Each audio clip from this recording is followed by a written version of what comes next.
अस्सलामु अलैकुम वरहमतुल्लाहि वबरकातुहू। मैं हूं आपका मेज़बान मोहम्मद शाहिद रहमानी।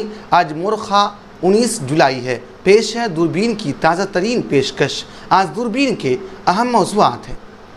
बेंगलुरु में ओपोजिशन जमातों की हुई मीटिंग में फैसला किया गया है कि अब उनके ग्रुप का नाम इंडिया होगा। कांग्रेस की क़यादत में ये ओपोजिशन ग्रुप पहले यूपीए के नाम से जाना जाता था। इस नाम के पीछे का शान नुज़ूल आज की दूरबीन में ज़रूर देखिए।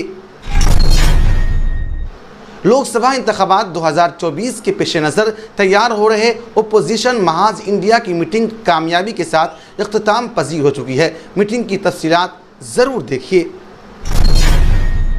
कांग्रेस पार्टी की जानिब से मोदी कुर्नियत केस में राहुल गांधी की सज़ा पर रोक लगाने के लिए गुज़िश्ता रोज़ सुप्रीम कोर्ट में अर्जी दाखिल की गई है। इस दरख्वास्त की समाअत 21 जुलाई को होगी। खातून पहलवानों के साथ जिनसी इस्तेहसाल के इल्ज़ाम का सामना कर रहे बीजेपी रुकने पार्लिमान ब्रजभूषण सिंह को कल दिल्ली की एक अदालत ने अबूरी जमानत दे दी है। अडानी ग्रुप से मुतालिक हिंडनबर्ग की रिपोर्ट सामने आए कई महीने गुजर गए हैं, लेकिन अभी तक अडानी ग्रुप इसके असर से बाहर नहीं निकल पाया है। कैसे, देखिए आज की दूरबीन में। कांग्रेस के सीनियर रहनुमा और केरला के साबिक वज़ीर आला ओमन चांडी का इंतकाल हो गया है। उनकी उम्र 79 वर्ष थी। उनका चिमनाया मिशन अस्पताल में बेंगलुरु में इलाज चल रहा था। जर्मन वजीर खारजा एनालेना बेयरबोक ने पीर के रोज़ कहा है कि माजी में जर्मनी में दुनिया के संगीन तरीन जराइम हुए, उसकी वजह से इस पर यह जिम्मेदारी आयद होती है कि वो मुस्तकबिल में होने वाली जंगों और जराइम को रोकने की अपनी तारीखी जिम्मेदारी निभाए। G20 ममालिक के वज़राए ख़जाना और मरकज़ी बैंकों के सरबराहान के माबैन होने वाले इजलास की मेज़बानी भारत कर रहा है। इजलास की पूरी मालूमात दूरबीन की तफसीलात में ज़रूर देखिए। अमरीकी शहर न्यूयॉर्क में उस जगह को सबसे कदीम, सबसे अहम और ख़रीदारों के लिए सबसे पुररौनक शॉपिंग सेंटर्स के तौर पर मुतारफ़ कराया जाता था, लेकिन उस जगह की तारीख़ी हैसियत और मकाम भी उसे तबाही से नहीं बचा सका। ऐसा क्यों हुआ, तफसीलात में ज़रूर देखिए। हस्पानवी खिलाड़ी कार्लोस अल्काराज ने 7 बार के चैंपियन नोवाक जोकोविच को शिकस्त देकर अपना पहला विंबलडन खिताब अपने नाम कर लिया। आप हमें YouTube पर देखने के अलावा हमारे तमाम सोशल मीडिया पेजेस पर भी फॉलो कर सकते हैं। आप फ़िक्र नज़र उर्दू का प्रोग्राम दूरबीन देख रहे हैं। बेंगलुरु में ओपोजिशन जमातों की हुई मीटिंग में फैसला किया गया है कि अब उनके ग्रुप का नाम इंडिया होगा। कांग्रेस की क़यादत में ये ओपोजिशन ग्रुप पहले यूपीए के नाम से जाना जाता था। अब ये तमाम ओपोजिशन जमातें हिंदुस्तानी इत्तेहाद का हिस्सा होंगी। इस इंडिया की मुकम्मल शक्ल Indian National Democratic Inclusive alliance है। गुज़िश्ता रोज़ यानी 17 जुलाई को इजलास का पहला दिन गैर रस्मी था, जिसमें बहस के बाद इशाइया का एहतमाम किया गया। उसके बाद मंगल को बाज़ाब्ता मीटिंग हुई, जिसमें ग्रैंड अलायंस के नाम पर बात हुई। कल रात की मीटिंग में तमाम पार्टियों से नाम तजवीज़ करने को कहा गया और दूसरे मीटिंग के दौरान इन पर तबादला ख्याल किया गया और मुत्तफ़क़ा तौर पर इंडिया नाम पर इत्तेफाक किया गया। बेंगलुरु में जमा होने वाली तमाम ओपोजिशन जमातों की मुकम्मल फहरिस्त Congress, TMC, JDU, RJD, NCP, CPM, CPI, Samajwadi Party, DMK, JMM, Aam Aadmi Party, Shiv Sena, Uddhav धड़ा, National Conference, PDP, RLD, IUML, Kerala Congress, MDMK, VCK, RSP, Kerala Congress, Joseph, KMDK, Apna Dal, MMK, CPIML, एआईएफबी। Bangalore इजलास के दौरान कांग्रेस सदर मल्लिकार्जुन खड़गे ने कहा कि मुझे खुशी है कि 26 पार्टियां मुत्तहिद होकर काम करने के लिए मौजूद है। इस वक्त हम सभाओं की 11 रियासतों में हुकूमतें हैं। अकेले ही बीजेपी को 303 सीटें नहीं मिल सकेंगी। वो अपने इत्तेहादियों के वोटों का इस्तेमाल करके इक़्तिदार में आए और फिर उन्हें दखल कर दिया। खड़गे ने कहा है कि बीजेपी सदर और उनके रहनुमा अपने पुराने हलीफों से समझौता करने के लिए एक रियासत से दूसरी रियासत भाग रहे हैं। उन्हें खदशा है कि जो इत्तेहाद उन्हें यहाँ नज़र आ रहा है, उसका नतीजा अगले साल उनकी शिकस्त की सूरत में निकलेगा। ओपोजिशन के खिलाफ हर इदारे को हथियार बनाया जा रहा है। उन्होंने कहा है कि इस मीटिंग में हमारा मकसद अपने लिए इक़्तिदार हासिल करना नहीं है, ये जमहूरियत, सेकुलरिज्म और समाजी इंसाफ के तहफ़्फ़ुज़ के लिए है। आइए हम हिंदुस्तान को तरक्की, बहबूद और हकीकी जमहूरियत की राह पर वापस ले जाने का अज़्म करें। लोकसभा इंतखाबात 2024 के पेश नज़र तैयार हो रहे ओपोजिशन महाज का नाम सामने आ गया है। इस महाज को इंडिया नाम दिया गया है, जो कि 5 अल्फाज का मुखफ़्फ़फ़ है। लफ्ज़ इंडिया की तशरीह जनता दल यूनाइटेड के ट्विटर हैंडल पर की गई है और मोदी हुकूमत के ख़िलाफ़ जमा महाज का ये नाम तेज़ी के साथ वायरल हो गया है। ओपोजिशन पार्टी के कुछ रहनुमाओं ने इंडिया हैशटैग के साथ दिलचस्प ट्वीट भी किए हैं। जेडीयू के ट्विटर हैंडल से जो ट्वीट किया गया है उसमें लिखा गया है कि ओपोजिशन इत्तेहाद का नया नाम इंडिया, उसके बाद इंडिया में मौजूद 5 हरूफ से 5 अल्फाज ज़ाहिर किए गए हैं जो इस तरह हैं: I Indian, N National, D Democratic, I Inclusive, A Alliance. यानी Indian National Democratic Inclusive Alliance का मुखफ़्फ़फ़ इंडिया की शक्ल में पेश किया गया है। हालांकि कांग्रेस सदर मल्लिकार्जुन खड़गे ने प्रेस कॉन्फ्रेंस में डी से मुराद डिप्लोमेंटल बताया है, यानी नए इत्तेहाद का नाम इंडियन नेशनल डिप्लोमेंटल एग्जीक्यूटिव अलायंस होगा।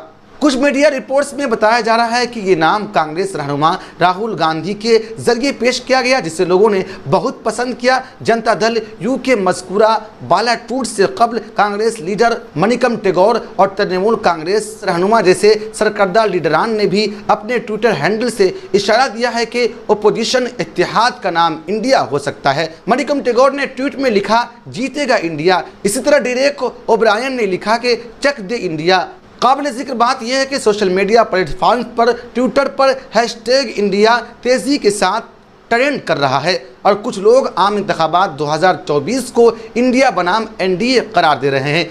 बहरहाल 18 जुलाई को बेंगलुरु में ओपोजिशन पार्टियों की हुई दूसरी मीटिंग के बाद ओपोजिशन इत्तेहाद का नया नाम तो सामने आ गया है। अब लोगों को इंतज़ार इस बात का है कि 2 दिनों की मीटिंग में मरकज़ की मोदी हुकूमत को मुकाबला देने के लिए किस तरह की मनसूबाबंदी की गई है। कांग्रेस पार्टी मोदी कुर्नियत केस में राहुल गांधी की सज़ा पर रोक लगाने के लिए कल सुप्रीम कोर्ट में अर्जी दाखिल की गई। इस दरख्वास्त की समाअत 21 जुलाई को होगी। दरख्वास्त में सज़ा पर रोक लगाने का मुतालबा करने के साथ साथ चीफ जस्टिस से फौरी समाअत की अपील की गई। यह अर्जी सुप्रीम कोर्ट के सीनियर वकील अभिषेक मनोज सिंघवी की जानिब से दायर की गई है। मीडिया रिपोर्ट्स के मुताबिक राहुल गांधी हत्या इज्जत केस में सजा पर रोक लगाने के लिए कल सुप्रीम कोर्ट में दरखास्त दायर की गई थी। काफ़ी दिनों से ये बात चल रही थी कि सजा पर रोक लगाने के लिए सुप्रीम कोर्ट में दरखास्त दायर की जाएगी। कांग्रेस के कई सीनियर रहनुमाओं ने राहुल गांधी की सजा के मामले में सुप्रीम कोर्ट का दरवाज़ा खटखटाने के इशारे दे दिए थे। आपको बता दें कि 7 जुलाई को गुजरात हाई कोर्ट ने कांग्रेस रहनुमा राहुल गांधी की नजरसानी दरखास्त पर समाअत करते हुए उनके मुतालबात को मुस्तरद कर दिया था। तब से कांग्रेस रहनुमाओं ने इस फैसले को सुप्रीम कोर्ट में चैलेंज करने की बात कही थी। मौजूदा मामले में 13 अप्रैल 2019 को कर्नाटक के कोलार में एक रैली में कांग्रेस रहनुमा राहुल गांधी ने पीएम मोदी पर तबसरा करते हुए कहा, मोदी सब चोरों की कुन्नियत कैसे है। राहुल ने कहा, नीरव मोदी, ललित मोदी, नरेंद्र मोदी का कुन्नियत क्यों आम है। राहुल गांधी के इस रिमार्क की बुनियाद पर बीजेपी एमएलए परनीश मोदी ने राहुल गांधी के खिलाफ जुर्माना हत्या इज्जत का मुकदमा दायर किया। केस की समाअत के बाद निचली अदालत ने उन्हें 2 साल कैद की सजा सुनाई। इस फैसले को गुजरात हाई कोर्ट में चैलेंज किया गया था। हाई कोर्ट ने दरखास्त में दिए गए उनके मुतालबात को मुस्तरद कर दिया। इस तरह उसकी सज़ा बरकरार रखी गई। हाई कोर्ट ने कहा कि ट्रायल कोर्ट का सज़ा का हुक्म दुरुस्त पाया गया, इस हुक्म में मुदाखलत की ज़रूरत नहीं है। खातून पहलवानों के साथ जिनसी इस्तेहसाल के इल्ज़ाम का सामना कर रहे बीजेपी रुकने पार्लिमान ब्रजभूषण शरण सिंह को कल दिल्ली की एक अदालत ने अमूरी जमानत दे दी। दिल्ली के राउज एवेन्यू कोर्ट के जरिए समन जारी किए जाने के बाद मंगल के रोज़ ब्रजभूषण शरण सिंह की पेशी हुई और समाअत शुरू होने के कुछ ही देर बाद अमूरी जमानत पर फैसला आ गया। अदालत ने इस मामले में ब्रजभूषण शरण सिंह को शरीक मुलजिम विनीत तोमर को 2 दिन के लिए ये राहत दी है। इस मामले में अगली समाअत 2 दिन के बाद तय की गई है। राउज एवेन्यू कोर्ट ने यह जमानत 25,000 रुपये की ज़ाती मुशरका पर दी है। अब अदालत 20 जुलाई की दोपहर 12:30 बजे इस मामले पर समाअत करेगी, जहां मुस्तकिल जमानत पर समाअत हो सकती है। मंगल के रोज ब्रजभूषण की पेशी से पहले अदालत में सख्त सिक्योरिटी इंतजाम किया गया। ब्रजभूषण की तरफ से वकील AP सिंह और राजीव मोहन ने दलील पेश की, जबकि दिल्ली पुलिस की तरफ से अतीश श्रीवास्तव ने अपनी बात रखी। दिल्ली पुलिस ने जमानत देने के मुखालिफत की और कहा कि ऐसा होने पर वो गवाहों को मुतासिर कर सकते हैं। समाअत के दौरान ब्रजभूषण की वकील राजीव मोहन ने कहा कि दिल्ली पुलिस ने बगैर गिरफ्तारी के इस मामले में चार्जशीट दाखिल की है और जो दफात लगाए गए हैं उनमें से किसी में भी 5 साल से ज़्यादा की सज़ा का इल्तिज़ाम नहीं है। ब्रजभूषण के वकील ने इस दौरान कहा कि हमें आज ही चार्जशीट मिली है, हम इसे लीक नहीं करेंगे और दूसरे लोग भी सहाफ़ियों में इसे लीक ना करें। वाज़ेह रहे कि दिल्ली पुलिस गुज़िश्ता माह इस मामले में चार्जशीट दाखिल की थी। तकरीबन 1500 सफ़ात की चार्जशीट में ब्रजभूषण सिंह पर कई संगीन इल्ज़ामात लगाए गए थे। इसके बाद 6 जुलाई को अदालत ने ब्रजभूषण शरण सिंह को पेशी के लिए समन जारी किया था। दिल्ली पुलिस ने अपनी चार्जशीट में तकरीबन 6 खातून पहलवानों के बयानात की बुनियाद पर ब्रजभूषण सिंह को इल्ज़ामात तय किए थे। पुलिस ने ब्रजभूषण पर दफ़ा 354, 354A, 354D के तहत मामला दर्ज किया था।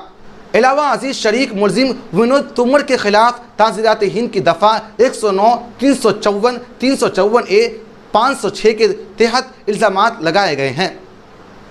अडानी ग्रुप से मुतालिक हिंडनबर्ग की रिपोर्ट सामने आए कई महीने गुजर गए हैं, लेकिन अभी तक अडानी ग्रुप इसके असर से बाहर नहीं निकल पाया है। इस मामले में कई बार गौतम अडानी बयान दे चुके हैं और एक बार फिर उन्होंने हिंडनबर्ग को तनकीद का निशाना बनाया है। अडानी ग्रुप के AGM यानी सालाना मीटिंग में हिंडनबर्ग रिसर्च को तनकीद का निशाना बनाते हुए गौतम अडानी ने कहा कि ये रिपोर्ट टारगेटेड थी और इसमें गलत जानकारियों को बुनियाद बनाकर ग्रुप को बदनाम करने की कोशिश की गई थी। गौतम अडानी ने मीटिंग में कहा कि हिंडनबर्ग रिसर्च की रिपोर्ट में बेशतर इल्ज़ामात जो लगाए गए हैं वो 2004 से 2015 के दरमियान के हैं। उन सभी का निपटारा उस वक्त के अफसरान के जरिए कर दिया गया था। ये रिपोर्ट अडानी ग्रुप को नुकसान पहुंचाने के मकसद से एक मंसूबा बंद और गलत नीयत से की गई कोशिश थी। उन्होंने AGM से खिताब करते हुए कहा कि इस रिपोर्ट ने न सिर्फ अडानी ग्रुप को नुकसान पहुंचाया है बल्कि हिंदुस्तानी शेयर बाजारों को भी नुकसान पहुंचाने की कोशिश की है। गौतम अडानी का कहना है कि CBI की जाँच फिलहाल चल रही है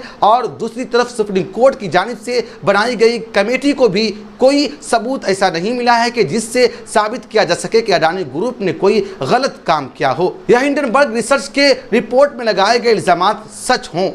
CBI की जांच में अडानी ग्रुप पूरी तरह से ताउन कर रहा है। हमें उम्मीद है कि अदालत से हमें राहत मिलेगी। वाज़ेह है कि हिंडनबर्ग रिसर्च के रिपोर्ट जनवरी के आखिरी हफ्ते में आई थी और इसमें इल्ज़ाम आयद किया गया था अडानी ग्रुप ने अब तक का सबसे बड़ा अकाउंटिंग फ्रॉड किया है और शेयरों में हेरा फेरी भी की है। इसके बाद अडानी ग्रुप कंपनियों के शेयरों में लगातार गिरावट देखने को मिली थी और मार्केट कैप में $100 अरब से ज़्यादा नुकसान पहुंच गया था। कांग्रेस के सीनियर रहनुमा और केरला के साबिक वज़ीर आला ओमन चांडी का इंतकाल हो गया। उनकी उम्र 79 वर्ष थी। उनका चन्माया मिशन अस्पताल बेंगलुरु में इलाज चल रहा था। वहीं केरला कांग्रेस के सदर सुधाकरन ने ट्वीट करके ओमन चांडी के इंतकाल पर गम का इजहार किया। उन्होंने ट्वीट किया कि केरला के साबिक वज़ीर आला और कांग्रेस के सीनियर रहनुमा ओमन चांडी का इंतकाल हो गया। आज मुझे एक अजीम इंसान के इंतकाल से बहुत दुख हुआ है। उन्होंने लातादाद अफराद की ज़िंदगियों को मुतासिर किया और उनकी विरासत हमेशा हमारी रूहों में गूंजती रहेगी। बता दें कि ओमन चांडी की सेहत साल 2019 से ठीक नहीं चल रही थी। चांडी को गले से ताल्लुक बीमारी बढ़ने के बाद जर्मनी ले जाया गया था। बता दें कि वो 2 बार केरला के वज़ीर आला भी रह चुके हैं। सन 1970 से रियासती असम्बली में चौथो पीली हलके की नुमाइंदगी की है। वहीं केरला के वज़ीर आला पिनाराई विजयन ने साबिक वज़ीर आला ओमन चांडी के इंतकाल पर गहरे दुख का इजहार किया। उन्होंने कहा है कि हम एक ही साल में कानून साज असम्बली के लिए मुंतखब हुए थे। उस दौर में हम तालिब इल्म के ज़रिए सियासत के मैदान में आए थे। हमने एक ही वक्त में अवामी ज़िंदगी गुजारी और उन्हें विदा करना बहुत मुश्किल है। केरला हुकूमत ने साबिक वज़ीर आला ओमन चांडी के इंतकाल पर 2 रोज़ा सरकारी शोक का ऐलान किया है। वहीं वज़ीर आज़म नरेंद्र मोदी ने केरला के साबिक वज़ीर आला ओमन चांडी के इंतकाल पर दुख का इजहार किया है। उन्होंने कहा है कि उनके जाने से मुल्क एक आजिज़ और अवामी खिदमत के जज्बे से सरशार रहनुमा से महरूम हो गया है। जर्मन वजीर खारजा एनालेना बेयरबोक ने पीर के रोज़ कहा कि माजी में जर्मनी में दुनिया के संगीन तरीन जराइम होने की वजह से इस पर यह जिम्मेदारी आयद होती है कि वो मुस्तकबिल में होने वाली जंगों और जराइम को रोकने की अपनी तारीखी जिम्मेदारी निभाए। बैनुल अक़वामी फौजदारी अदालत के क़याम के 25वीं सालगिरह के मौके पर मुनक़िदा एक तकरीब के मौके पर DW के साथ बात करते हुए जर्मन वजीर खारजा ने कहा कि यह हमारी जिम्मेदारी थी और अब भी यह हमारी जिम्मेदारी है।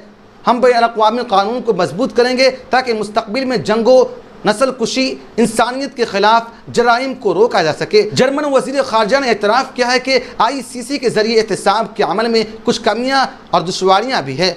उनका कहना था कि चूँकि अमेरिका समेत दुनिया के बहुत से ममालिक ने अभी तक उसकी तौसीक़ ही नहीं की है, इसलिए बैनुल-अक़वामी फ़ौजदारी अदालत का दायरा इख्तियार गैर तसल्ली बख्श है। बेयरबोक ने इस बात को यकीनी बनाने की अहमियत पर भी जोर दिया कि दुनिया के मज़ीद ममालिक ICC की तौसीक़ करते हुए इस पर दस्तखत करें। उनका कहना था कि गुज़िश्ता बरस यूक्रेन के ख़िलाफ़ रूसी जंग के दरमियान ICC की अहमियत मज़ीद वाज़ेह हो गई है, चूँकि अक़वाम मुत्तहिदा की सलामती कौंसिल में रूस, अमरीका, चीन, फ्रांस और बरतानिया के साथ 5 मुस्तकिल अरकान में से एक है। इसलिए बेयरबोक ने कहा है कि उनके मद्देनज़र अब ये वाकई एक नाजुक लम्हा फ़िक्रिया है। अगर आप किसी मुल्क के जानिब से जारहाना जंग की जा रही हो तो उस पर हमें कानून के ज़रिए रद्द अमल ज़ाहिर करना होगा और लोगों को एक साथ जमा होना होगा जो जंग में नहीं बल्कि कानून की हुक्मरानी पर यकीन रखते हैं। वाज़ेह रहे कि बैनुल-अक़वामी फ़ौजदारी अदालत ने गुज़िश्ता माह में रूसी सदर व्लादिमीर पुतिन के ख़िलाफ़ गिरफ्तारी के वारंट जारी किए थे। जर्मन वज़ीर ख़ारजा ने चीन से मुताल्लिक़ अमरीका के ख़तरे को कम करने की पॉलिसियों के बारे में जर्मनी के नुक़्ते नज़रिए को भी वाज़ेह किया। उनका कहना है कि इस मामले में बर्लिन भी अमरीकी मौक़िफ़ की तरह है, यकसा समझ रखता है। जर्मन वज़ीर ख़ारजा ने इस मामले में रूस का हवाला देते हुए कहा कि किसी तरह उसके मुल्क ने गुज़िश्ता एक बरस के दौरान रूस पर अपना इन्हिसार ख़त्म करना सीखा है। जर्मन आला सफारतकार ने दलील दी है कि बीजिंग में गुज़िश्ता चंद बरसों के दौरान जो तब्दीलियाँ हुई हैं उसके मद्देनज़र यूरोप को भी चीन से मुताल्लिक़ अपनी पॉलिसी को भी बदलने की ज़रूरत है। उनका कहना था कि रूस पर हमारा इन्हिसार एक मुतलक़िल इनान अमरीयत पर इन्हिसार था। ये हमारी अपनी सलामती, हमारी इक़्तिसादी सलामती, हमारी तवानाई की सलामती और हमारी सलामती के लिए भी ख़तरा था। उन्होंने मज़ीद कहा कि ग्लोबलाइज्ड दुनिया में हम एक दूसरे से जुदा नहीं हो सकते और ये हम चाहते भी नहीं हैं। हम जो चाहते हैं वो ख़तरे से बचाना है, इसलिए अपने दरपेश ख़तरात को कम से कम करें। गुज़िश्ता हफ्ते जर्मनी ने चीन से मुताल्लिक़ अपने हिकमत अमली के हवाले से एक दस्तावेज़ जारी की जिसमें मुतनब्बा किया गया कि बीजिंग अपनी इक़्तिसादी ताकत को सियासी मक़ासिद के हुसूल के लिए इस्तेमाल कर रहा है। G20 ममालिक के वज़राए ख़ज़ाना और मरकज़ी बैंकों के सरबराहान के माबैन होने वाले इस इजलास की मेज़बानी भारत कर रहा है। भारत को उम्मीद थी कि इस इजलास के दौरान कर्ज़ों के मुआहदों की तंज़ीम नौ और कसीरुल जिहती बैंक इस्लाहात पर इत्तेफाक के साथ साथ क्रिप्टो करेंसी के हवाले से रहनुमा उसूल वाज़ेह कर लिए जाएंगे, लेकिन रूस यूक्रेनी तनाज़े ने ऐसी तक़सीम पैदा की है कि कोई मुश्तरका एलामिया भी जारी नहीं होगा। गांधीनगर में एक भारतीय ओहदेदार का नाम जाहिर न करने की शर्त पर कहना था कि हमारा तमाम एजेंडा आगे बढ़ रहा है और सब ने इसे कबूल किया है, लेकिन उसके साथ ही उन्होंने बताया कि रूस के यूक्रेन जंग के मसले की वजह से वाज़ेह तक़सीम मौजूद है। उनका कहना था कि अमेरिका, बरतानिया, जर्मनी और फ्रांस समेत बेशतर मगरबी ममालिक ने यूक्रेन जंग की वजह से रूस की सख्त मजम्मत की है, जबकि रूस और उसका दोस्त मुल्क चीन ऐसे किसी भी इक़दाम की मुखालिफ नहीं है। इसी वजह से भारत बतौर मेज़बान मुल्क तमाम अराकीन के लिए काबिल कबूल हतमी एलामिया का मसौदा तैयार करने में नाकाम रहा है। इसमें भारतीय एहलकार ने मज़ीद बताया कि कुछ ममालिक का इसरार है कि मसौदे में मसला यूक्रेन के लिए बाकायदा जंग का लफ्ज़ इस्तेमाल किया जाए, जबकि रूस उसके लिए स्पेशल मिलिट्री ऑपरेशन का लफ्ज़ इस्तेमाल करना चाहता है। भारत ने ख़ुद भी अभी तक इस तनाज़ुर में न्यूट्रल पोजीशन इख्तियार कर रखी है। मगरबी ममालिक के दबाव के बावजूद उसने अभी तक रूस की मजम्मत नहीं की, लेकिन साथ ही ये भी कहा है कि इस तनाज़े का सिफारती हल निकाला जाना ज़रूरी है। भारत ने रूस से सस्ते खाम तेल की खरीदारी में भी इजाफा कर रखा है। मगरबी रियासत गुजरात में होने वाला इजलास भारत की सदारत में G20 का तीसरा अनाउंस ट्रैक इजलास था, लेकिन G20 की सदारत संभालने के बाद से भारत ऐसे किसी भी बड़े इजलास में मुशतरका एलामिया जारी करने में नाकाम रहा है। इस 2 रोज़ा इजलास का एक बुनियादी मकसद मुखालिफ ममालिक के बढ़ते हुए कर्ज़ों से मुंसलिक चीदा मसाइल पर इत्तेफाक राय में सहूलतकारी फराहम करना भी था, लेकिन इस हवाले से चीन के भी कुछ एतराज़ात हैं। चीन दुनिया की दूसरी सबसे बड़ी मईशत होने के साथ साथ एशिया और अफ्रीका के मुतअद्दिद कम आमदनी वाले ममालिक के लिए एक बड़ा कर्ज दहिंदा है। हुक्काम के मुताबिक चीन अभी तक इस मामले पर मुश्तरका कसीर जिहती मफाहिमत के खिलाफ है। अमरीकी शहर के न्यूयॉर्क में उस जगह को सबसे कदीम, सबसे अहम और ख़रीदारों के लिए सबसे पुरौनक शॉपिंग सेंटर के तौर पर मुतारफ़ कराया जाता था, लेकिन उस जगह की तारीख़ी हैसियत और मकाम भी ऐसी तबाही से नहीं बचा सका और यूँ यहाँ वर्ल्ड ट्रेड सेंटर और उसके मशहूर ट्विन टावर्स तामीर कर दिए गए। वर्ल्ड ट्रेड सेंटर के बाज़ाब्ता इफ्तिताह को गुज़िश्ता 4 अप्रैल को 50 साल मुकम्मल हुए। इस जगह को रेडियो गली कहा जाता था और इससे न्यूयॉर्क का पहला टेक्नोलॉजी से आरास्ता इलाका समझा जाता था, जिसकी वजह से यहाँ रेडियो, टेलीविज़न, घरेलू बरक़ी आलात और उनके पुर्ज़ों की फ़रोख्त के लिए बड़ी तादाद में मौजूद कंपनियाँ और दुकानें थीं। 20 अप्रैल 1962 को दी न्यूयॉर्क टाइम्स में सहाफ़ी मार्टन ने लिखा कि रेडियो गली ज़्यादातर आवाज़ के म्यार और रेडियो के शौकीन अफराद के लिए ईस्ट कोस्ट मरकज़ के तौर पर जाना जाता था। अखबार के मुताबिक इस खत्ते में फूलों और पौधों की बहुत सी दुकानें, हार्डवेयर की दुकानें, किताबों की दुकानें, रेस्तुरान और सैकड़ों दीगर कारोबार हैं। रेडियो गली ने उस वक्त लोयर में हेटन में तकरीबन 13 ब्लॉक्स पर मुश्तमिल थे। उसकी हदूद शिमाल में बार किले की सड़कें थी, मशरक़ में चर्च, जुनूब में लिबर्टी और मगरिब में दरियाए हेसेंड था। उसकी ख़ास पहचान कोर्ट लैंड स्ट्रेट थी। अपनी बका को यकीनी बनाने के लिए इस मकाम ने बहुत कुछ किया, मगर फिर उसके ख़ात्मे से ये सब रौनकें मान पड़ गई। रेडियो गली ने सन 1920 की दहाई के अवाइल में एक नई जिहत में ढलना शुरू किया। ये वो दौर था कि जब अभी तक रेडियो ने आलमी मौसूलात में इनकलाब बर्पा नहीं किया था।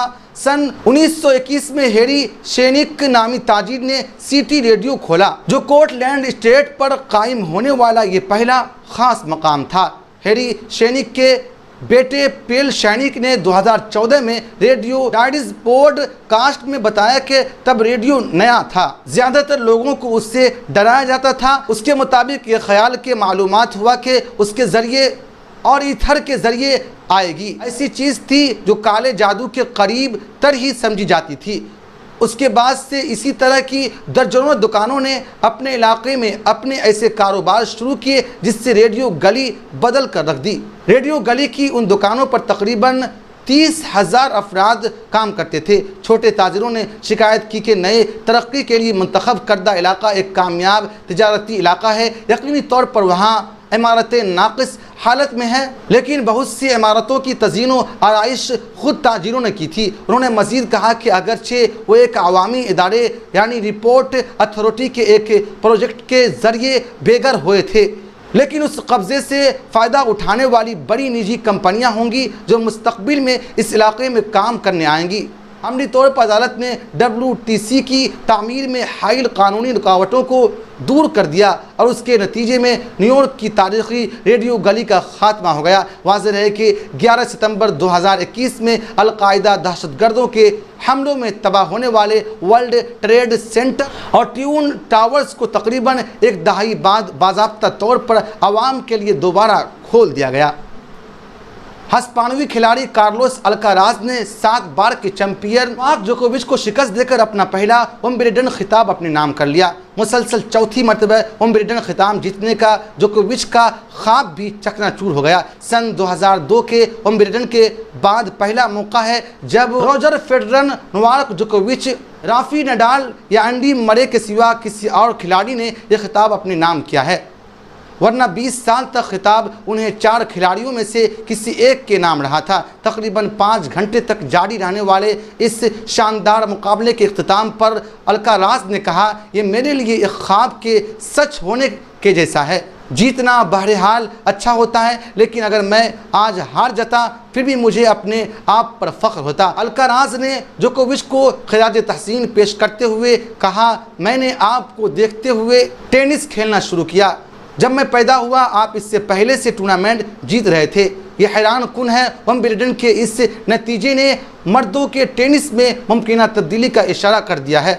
36 साल जोकोविच अंग बैग थ्योरी में शामिल आखिरी खिलाड़ी हैं जो रोजर फेडरर के रिटायरमेंट के बावजूद अब तक मैदान में डटे हुए हैं, जबकि राफेल नडाल चोट की वजह से मुमकिन मुस्तकिल तौर पर खेल नहीं पाएंगे। अल्काराज ने विंबलडन खिताब जीतने वाले तीसरे सबसे कम उम्र खिलाड़ी बन गए हैं। 1985 में 17 साल बोरस और 1976 में 20 साल ब्योरन बोर्ग ने यह खिताब जीता था। फ़िक्र नज़र की ख़ास बुलेटिन दूरबीन की गुज़िश्ता पेशकश में मोहम्मद दिलशाद रहमानी, मुश्ताक शेख, फजल रहमानी, अब्दुल अहद रहमानी साहिबान ने अपना कीमती तबसरा करके हमारी हौसला अफजाई की है। हम अपने तमाम नाजरीन का शुक्रिया अदा करते हैं। आप मुझसे और हमारे तमाम साथियों से ट्विटर पर भी रब्ता कर सकते हैं। हमारा ट्विटर हैंडल है @फ़िक्र नज़र। शुक्रिया।